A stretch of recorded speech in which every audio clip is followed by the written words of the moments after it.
Hello students, myself Mohammad Riaz. I am physics faculty of AR Memorial Senior Secondary School.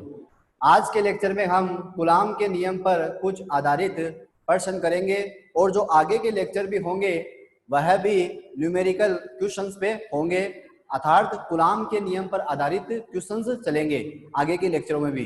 तो आज हम कुछ questions coulomb के नियम पर आधारित देखते हैं। इसमें जो पहला क्वेश्चन है वो आपके सामने है। इसमें क्या पूछा आपको कि दो एक समान तथा बराबर आवेशों को 3 मीटर की दूरी पर रखने पर 1.6 न्यूटन का प्रतिकर्षण बल कार्य करता है।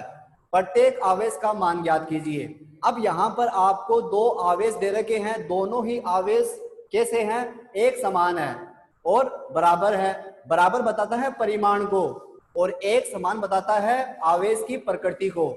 अब आप या तो दोनों आवेशों की प्रकृति धनात्मक मान लो या फिर दोनों आवेशों की प्रकृति ऋणात्मक मान लो। तो अपन यहाँ पे दोनों आवेशों की प्रकृति क्या मान सकते हैं? धनात्मक मान सकते हैं। एक समान हो गया और बराबर भी है, इसका मतलब दोनों आवेशों का परिमाण भी क्या है? बराबर है। अगर अपन इसका एक छोटा सा चित्र बनाए तो चित्र अपन कैसे बना सकते हैं? जैसे एक अगर आवेश धनात्मक है, ठीक है, और दूसरा आवेश भी क्या है? धनात्मक है, ऐसे। अब यहाँ पे लिखा हुआ बराबर, बराबर का मतलब होता है परिमाण।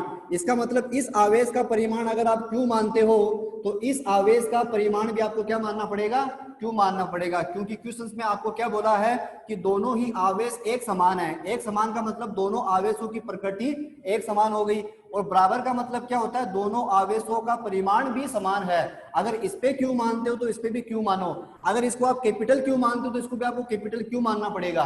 तो बात आपको ये याद रखनी है, आपको क्वेश्चंस के अंदर दे रखा है। और दोनों ही आवेश एक दूसरे से 3 मीटर की दूरी पर रखे हुए हैं, तो इन दोनों के जो बीच की डिस्टेंस है वो कितनी है? 3 मीटर है, ठीक है।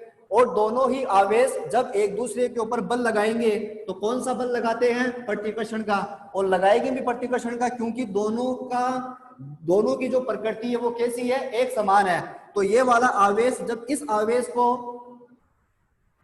पर जब बल लगाएगा तो इसको क्या करेगा? प्रतिकर्षित करेगा, मतलब इसको दूर भगाएगा। जब ये आवेश इस आवेश के ऊपर बल लगाएगा तो किस तरफ लगाएगा? ऐसे लगाएगा, ठीक है। और जब ये आवेश इस आवेश पे बल लगाएगा तो इस स्थिति में या इस दिशा में लगाएगा।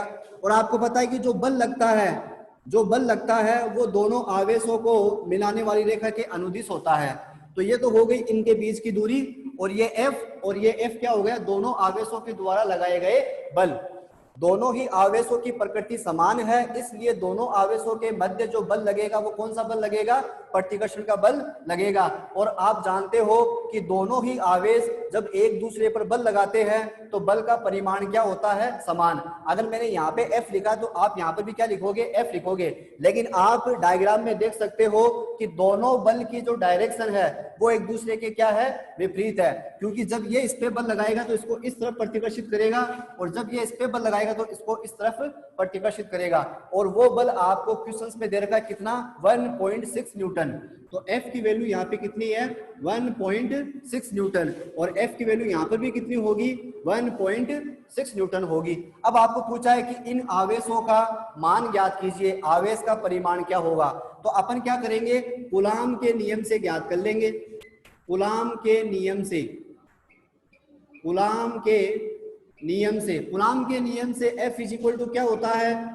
K Q1 Q2 upon R square होता है। अब आपको F का मान दे रखा है कितना? 1.6 दे रखा है। अब K यहाँ पे क्या होता है? समानुपाती नियतांक होता है। अगर आपको क्वेश्चंस में अगर माध्यम की बात नहीं की है, तो आप कौन सा माध्यम मानोगे? निर्वात या वायु मानोगे। और मैंने आपको पढ़ाया है कि निर्वात या वायु के लिए जो K का मान होता है वो कितना होता है? 9 × 10⁹ न्यूटन मीटर स्क्वायर पर कूलाम स्क्वायर।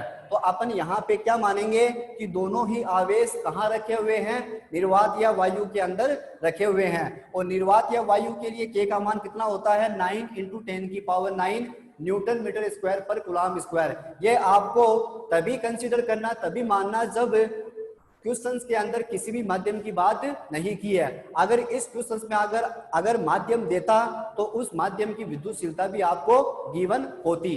तो इसमें माध्यम की बात नहीं हुई है, तो आप दोनों आवेशों को कौन से माध्यम में मानोगे, निर्वात या वायु में मानोगे। तो यहाँ पे K का मान कितना हो गया, 9 × 10⁹ हो गया। Q1 का मान भी कितना है, Q है। Q2 का मान भी कितना है, Q है। और दोनों के बीच की दूरी कितनी है, 3 मीटर। तो R का स्क्वायर, तो 3 का भी क्या हो जाएगा, स्क्वायर हो जाएगा। तो इसको अपन इजीली सोल्व कर सकते हैं। तो 1.6 इज इक्वल टू क्या होगा, 9 × 10⁹ Q स्क्वायर अपॉन 3 का स्क्वायर क्या हो जाएगा, 9 हो जाएगा। 9 से 9 क्या हो जाएगा, कैंसिल हो जाएगा। तो यहां से जो Q स्क्वायर आएगा वो कितना आएगा, 1.6 अपॉन 10⁹ आ जाएगा, क्योंकि 10⁹ Q स्क्वायर के क्या है, मल्टीप्लाई में है। जब ये इधर आएगा तो ये बाद में चला जाएगा। अब इसको अपन आगे सोल्व करते हैं। तो Q square is equal to 16 upon 10⁹ into 10 लिख सकते हैं अपन। जब मैं इस पॉइंट को यहां से हटाऊंगा तो नीचे कितना आएगा, 10 आएगा, आपको पता ही है। तो ठीक है, तो यहां से Q square is equal to 16 upon 10 की पावर कितना हो जाएगा, 10 हो जाएगा। Q स्क्वायर थोड़ी चाहिए अपन को Q चाहिए। तो स्क्वायर को अपन क्या कर देंगे, हटा देंगे। तो इसके ऊपर क्या लग जाएगा, रूट लग जाएगा। तो 16 अपॉन 10 की पावर 10 हो जाएगा। 16 का रूट कितना होता है, 4 होता है।